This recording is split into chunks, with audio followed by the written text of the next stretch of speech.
Well, welcome to our Missouri Baptist Football Coaches Show with head coach Jason Buryanek. I'm Harry Schrader. Glad to be with you. And just right at the outset, for you people seeing this prior to Saturday, I want to remind you about the time change. It's a 1 o'clock kickoff instead of 2 o'clock. You might have seen that other places. A 1 o'clock boot on Saturday. Final game of the year, final home game of the year. The Scots are in town from Lyon College. They haven't won on the road. You haven't won at home, and so something's going to pop this weekend. Yeah, absolutely. I mean, we're really evenly matched. You know, they're a second-year program. Obviously, we're a third-year program. So, a lot of storylines on this one, and it'd be great to go out and get a win on our home field. Okay, now I've looked at the stats, haven't researched the video and all that, but they have, according to their roster, about 9 fullbacks, about 7 tight ends, and then I look at their stats, and they run the football a lot. They've got a tough running game. Yeah, they do have a tough running game. They are very, very good at running the ball, and that's what they want to do. You know, you turn the film on; it doesn't take very long to figure it out. You pull up the stats. They're okay at passing, but they want to run the football, and they've built their roster that way. They've got a really good-sized offensive line. They run the power play a lot. They're pulling guys, all the time.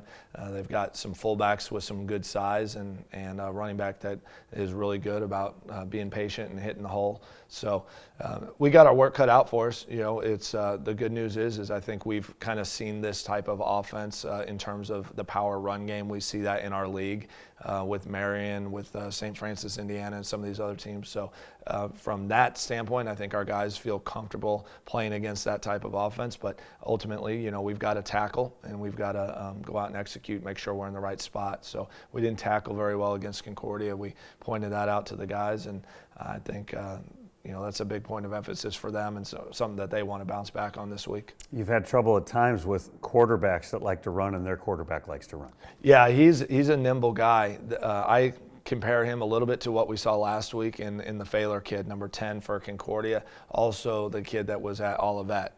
But I think both of those guys are probably a little bit more accomplished passing than what this kid is.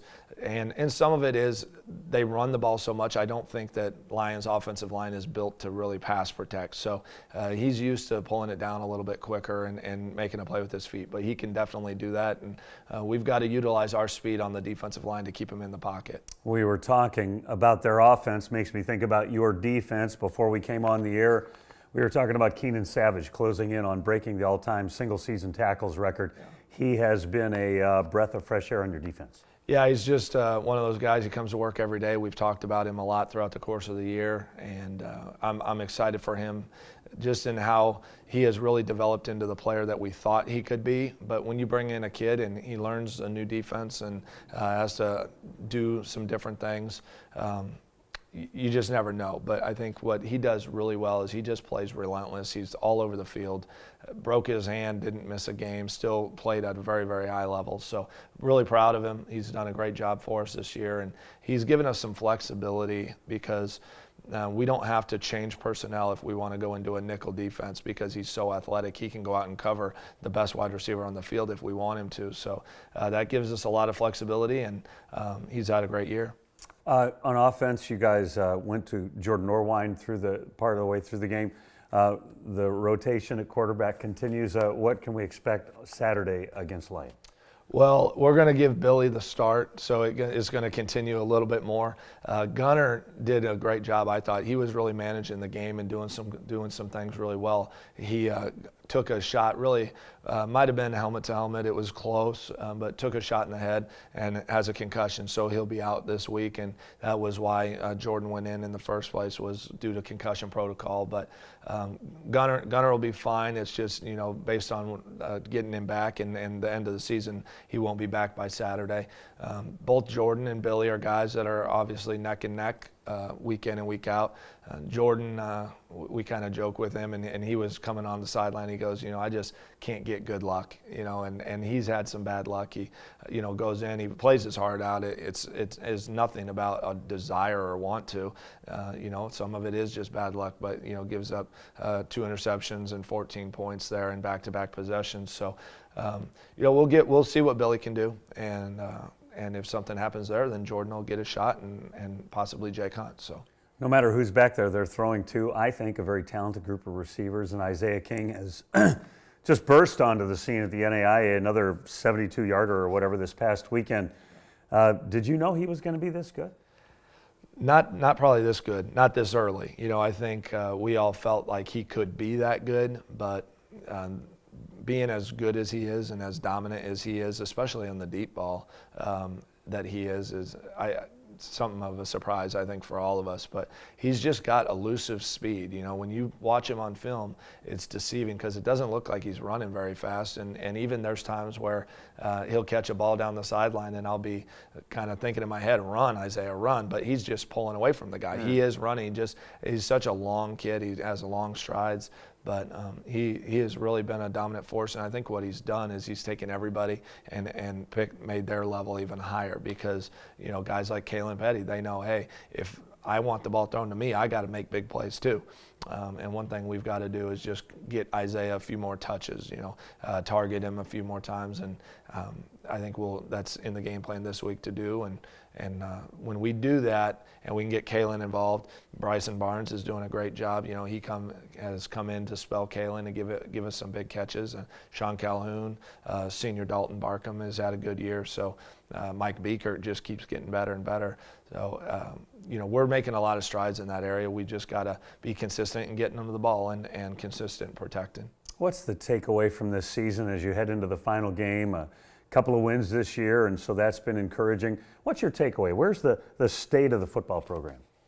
Well, we're definitely making progress. We're definitely moving forward. I don't think across the board to a man, I think everybody felt like we had some opportunities that we let slip throughout the course of the season. But I think the takeaway is that we're on the right track. We definitely have to make some adjustments in our recruiting process. And I think the biggest adjustment we got to make there is not necessarily targeting talented players, because I think the staff and everybody's shown that not only can we find good players, but we can get them to Missouri Baptist. I think what we've got to do is we've got to get more numbers and we've got to get more guys on the team.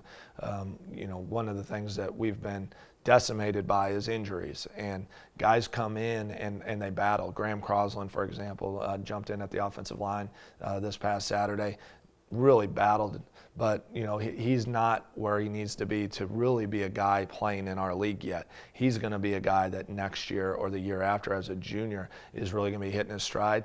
Unfortunately, we got to throw him in there as a freshman, and there's other guys in that position, that we would love to continue to develop, let them get a redshirt year under their belt. But, that's, I think, one of the biggest things that we've got to improve upon in the offseason. We've got to continue to get bigger and stronger, and we've really challenged those guys with it. But we're definitely headed in the right direction. There's a lot of positives to take out of this year.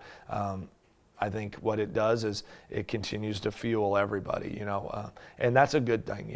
We've got to always stay hungry. We've always got to be willing to put in the work, because in our league, it is ridiculously tough. And when you turn on the film with Lyon and you see the games that they're playing in a very good league as well, but some of the teams that they're playing are receiving votes. They're like a 25, 24 ranked team in the country. And there's such a difference between those teams and the teams like Marion and St. Francis and even Concordia, St. Ambrose, Taylor, just in the guys that they have on the field.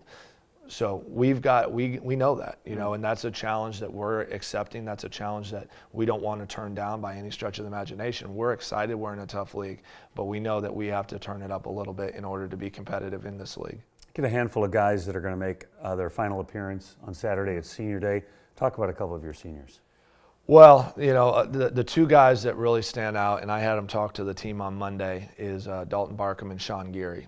And those guys, Dalton has been here, one of four guys that have been here since the very first practice in the August of 2013 season where we didn't play a game.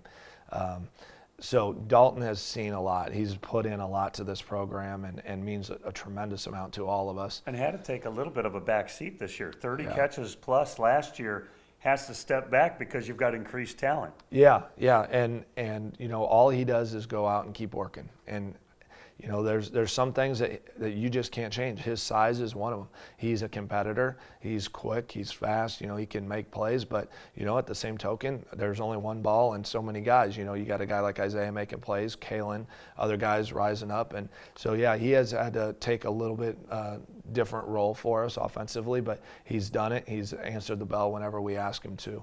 But I'm very, very proud of him. And then Sean Geary is a guy that is just, I don't know how we're going to replace him. You know, athletically, we can probably go out and get a better guy. But from a guy who has a heart the size of Texas and just gets everybody lined up on defense, he is a guy that came in after that first year. He transferred from Lindenwood Belleville, and he didn't feel like he was going to get an opportunity there, and he came here and has been really a 2-year start or 3-year starter for us. You know, a little bit of injury problems here and there, but has stayed healthy. Just such a competitor. And I remember when I called Coach Fisher, who was the head coach at the time at Lindenwood. He told me, "I do not want this kid to leave. He's not going to play right now. He probably will maybe in 2 years, but I just love the kid to death, and he brings everything to the table that you want," and he was exactly right. So really proud of those guys. We've got a... Before you move on, Sean's going to play in some kind of a All-Star game. Yeah, there's a couple guys. Eddie Calderon is another senior. Sean is one. Mike Luna and Karsten Beanie. They got some invite to a Division II NAI All-Star game. Don't know much about it, but those guys got invited, so that's a neat honor for them. And you know, Eddie's another guy that'll be a senior, and I could go on about all of them, but you know, Eddie is extremely special to me because we found out about him from a former teammate of mine that I'm really close with, and he called me and said, "Hey, you got to take a look at this kid." We ended up getting him here. He is just a leader in the secondary, you know, a real playmaker and just a fun kid to be around, you know. All those guys, they've done a tremendous job, and we're going to miss them. But it's nice to kind of have a group of seniors that we can honor as well. It's nice that Mike Luna gets 2 senior days. Yeah. They kind of lucked into that one. He was moving on last year. Final game of the year. Obviously, you want to win the game, but it's very important, isn't it, to go out on a high point, a positive note.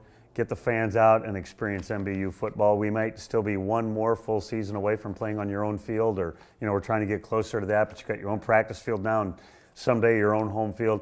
It's a very important final game. Absolutely. It's critical. You got to win at home, and that's something we haven't done. Now, obviously, our schedule has been tough when you look at the home games that we've had, and you know, that's not an excuse because it's not going to change. We know that. So we've got to win at home.